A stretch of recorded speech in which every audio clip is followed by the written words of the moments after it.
মায়ানমারে ভয়াবহ ভূমিকম্প, রিক্টার স্কেলে ভূমিকম্পের মাত্রা 7.2। বেলা 11:50 কম্পন অনুভূত হয় কলকাতা সহ জেলাগুলিতে। ভূমিকম্পের উৎসস্থল মায়ানমারের মান্ডলে বলে জানা যাচ্ছে এবং কলকাতা সহ জেলাগুলিতে কম্পন অনুভূত হয়, যার জেরে আতঙ্কের সৃষ্টি হয়। স্বাভাবিকভাবেই বাড়ি এলাকা ছেড়ে সবাই বেরিয়ে আসেন বাড়ি ছেড়ে।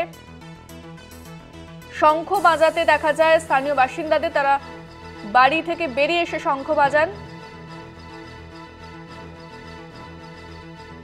ভূমিকম্পের উৎসস্থল মায়ানমারের মান্ডলয়, কলকাতা সহ জেলাগুলিতে কম্পন অনুভূত বলে জানা যাচ্ছে। রিক্টার স্কেলে কম্পনের মাত্রা 7.2।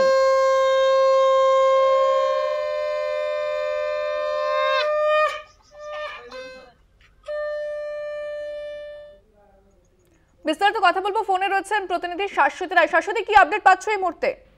দেখো, পরপর দুটি ভয়ঙ্কর ভূমিকম্প বলা যায়, যেখানে রিক্টার স্কেলের প্রথমটির মাত্রা ছিল 7.7 এবং অপরটির মাত্রা ছিল 6.4।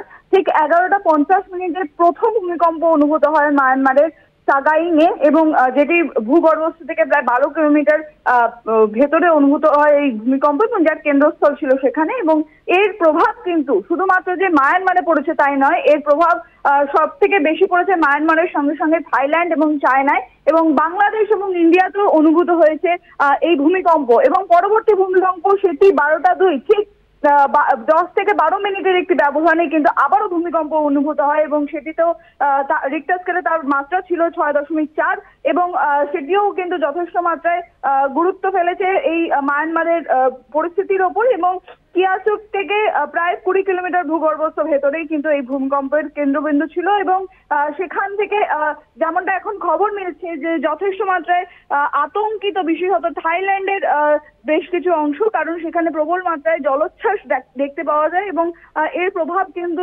বাংলাদেশ এবং ভারতবর্ষের ওপরও পড়েছে। মৃদু ভূমিকম্প অনুভূত হয় ভারতবর্ষের ক্ষেত্রে, কিন্তু রিক্টার স্কেলে এই মাত্রা কিন্তু যথেষ্ট চিন্তাদায়ক, এবং মায়ানমারে এখনো পর্যন্ত ক্ষয়ক্ষতির সম্ভাবনা কতটা হয়েছে তা কিন্তু জানা যাচ্ছে না। তবে এই ভূমিকম্পের প্রভাব যথেষ্ট মাত্রায় পড়েছে পার্শ্ববর্তী দেশগুলিতেও, বাংলাদেশ, ভারতবর্ষ, থাইল্যান্ড এবং চায়নাতেও এই ভূমিকম্প অনুভূত হয়েছে। ইন্দ্রাণী, শাশ্বতী, সেক্ষেত্রে ক্ষয়ক্ষতির পরিমাণ কিছু জানা যাচ্ছে?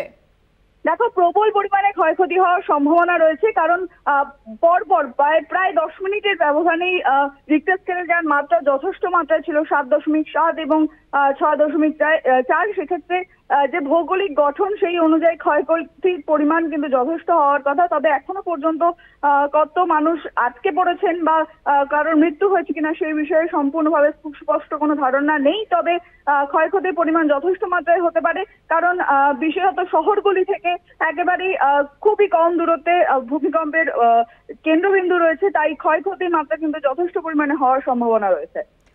ধন্যবাদ শাশ্বতী। কথা বললাম প্রতিনিধি শাশ্বতী রায়ের সঙ্গে। ভূমিকম্পের উৎসস্থল মায়ানমারের মান্ডলে এবং রিক্টার স্কেলে কম্পনের মাত্রা 7.2। কলকাতা সহ জেলাগুলিতে কম্পন অনুভূত, এবং এলাকায় স্বাভাবিকভাবে আতঙ্কের সৃষ্টি হয়। বাড়ি থেকে বেরিয়ে আসেন স্থানীয়রা এবং শঙ্খ বাজাতে দেখা যায় তাদের।